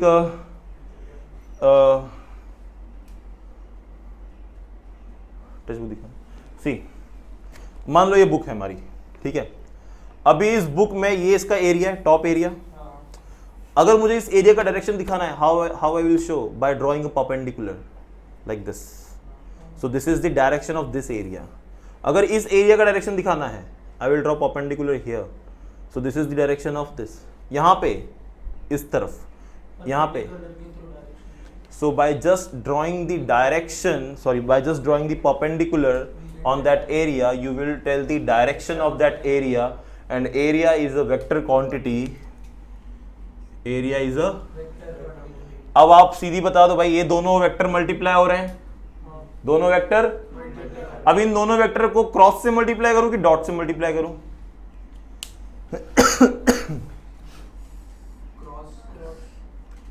अरे गधो, क्रॉस से मल्टीप्लाई करूंगा तो जब दो वेक्टर को क्रॉस मल्टीप्लीकेशन लेते हैं तो रिजल्टेंट भी तो वेक्टर बन जाता है, पर रिजल्टेंट मेरा क्या है? कैमरा चालू है और क्रॉस डॉट में फर्क नहीं है दिखता। थोड़ा पढ़ के आया करो अभी डेली लेक्चर्स में। Phi is E dot A, तो डॉट लेंगे तभी ना तो मुझे मिलेगा ई ए कॉस थीटा, तो ये मुझे देगा क्या? फ्लक्स देगा। अभी कॉस थीटा लेने का ही क्यों जरूरत पड़ा वो भी बता देता हूं मैं। देखो ये तो हमने लॉजिकली अंडरस्टैंड कर लिया कि डॉट आएगा, ये तो हमने लॉजिकली अंडरस्टैंड किया ना, एक्सपेरिमेंटली तो हमने देखा भी नहीं। देखो मान लो मेरे पास एक एरिया है, ये मेरा एरिया है, ठीक है, थोड़ा स्लांट है। कैसा एरिया? और इलेक्ट्रिक लाइंस ऑफ फोर्स हमारी ऐसे जा रही है like this. So these are the electric lines of forces. Okay, ये हमारी इलेक्ट्रिक लाइंस ऑफ फोर्सेस है इस डायरेक्शन में। एरिया ऐसा है। अच्छा, अभी अगर ये एरिया ऐसा होता, पहला केस ये ले लेते, अगर ये एरिया ऐसा होता, एरिया ऐसा होता मतलब क्या हो गया? मान लो ये हमारा एरिया है और इलेक्ट्रिक लाइंस ऑफ फोर्स ऐसे जा रही है इसके through, electric lines of force इसके थ्रू ऐसे जा रही है, right? So what angle they are making? Electric lines of forces are going like this. तो एरिया के साथ एंगल क्या, एरिया के साथ एंगल क्या बन रहा है? ऐसे गई, यहां से बाहर निकल गई, है ना, ऐसे गई और यहां से एंगल कितना बनाया एरिया के साथ? जोर से, एरिया के साथ एंगल पूछ रहा हूं। This is my area, they are coming like this and passing from here. कितना? 90 एंगल बन रहा है। वेरी गुड बच्चों, कॉन्फिडेंस के साथ गलत आंसर देते हैं कितना, ठीक है। अभी देखो मुझे बताओ जरा, मेरा एरिया वेक्टर जो है वो किधर है? Where is my area vector? अगर ये एरिया है तो इसका परपेंडिकुलर होगा ना एरिया वेक्टर, तो ये हो गया मेरा एरिया वेक्टर। और इलेक्ट्रिक फील्ड किस डायरेक्शन में है? तो एंगल क्या बना? जीरो बना। अरे तुम जरा इधर सोचो, cos 90 ले लेते, आंसर कितना आ जाता? मतलब इलेक्ट्रिक फ्लक्स जीरो। अभी इतना बड़ा मैंने एरिया रखा हुआ है, इसमें से पूरा फ्लक्स यहां से पास हो रहा है और तुम लोग फ्लक्स जीरो बना दे रहे हो 90 लेके। पॉसिबल नहीं ना, फ्लक्स जीरो होगा क्या? सोचो लॉजिकली। ये पूरा, अगर हाँ ये ऐसा होता, इतना सा एरिया इसको मिल रहा है, यहां से सारी इलेक्ट्रिक फील्ड जा रही होती, इतना ही एरिया मिल रहा है, तो बात समझ आ, ठीक है। पर अभी तो इतना पूरा एरिया यार हमारे पास, ठीक है, ये ऐसे जा रहे हैं ये, तो E dot A cos theta angle आप लोगे इलेक्ट्रिक फील्ड का और एरिया वेक्टर की डायरेक्शन का एंगल, तो 0 डिग्री होगा जब ये ऐसा होगा। तो एंगल कितना है? कॉस थीटा 0, तो एंगल हो जाएगा 1। ये स्लांट होगा तो एरिया वेक्टर यहां है परपेंडिकुलर अभी भी, ये इधर है तो आप ये एंगल थीटा लोगे, समझ में आई बात? ओके, अब जो भी थीटा होगा 30 डिग्री तो cos 30 ले लो, cos 30 की वैल्यू √3/2 वो पुट कर दो, सॉल्व कर लो। ओके, तो इस तरीके से जो है इसे निकाला जाता है।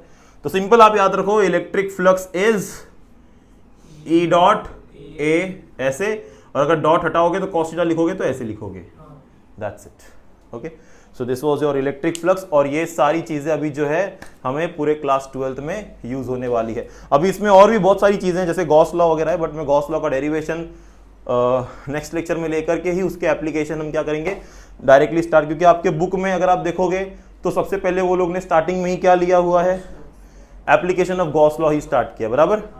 तो हम नेक्स्ट क्लास में डेरिवेशन करेंगे गॉस लॉ का और उसी के एप्लीकेशन को करेंगे in the next class. Okay, और इसमें भी बहुत सारे टॉपिक्स बचे हैं हमारे, जैसे इलेक्ट्रिक डाइपोल वगैरह क्या होता है, बट ये सारे इलेक्ट्रिक डाइपोल वगैरह वही है जो हमने मैग्नेटिक डाइपोल में पढ़ रखा है, ठीक है। ओके, सो क्लियर है सारी चीज़ें, ठीक है। सो विल स्टॉप हियर, बाकी चीज़ें will do in the next class. Thank you.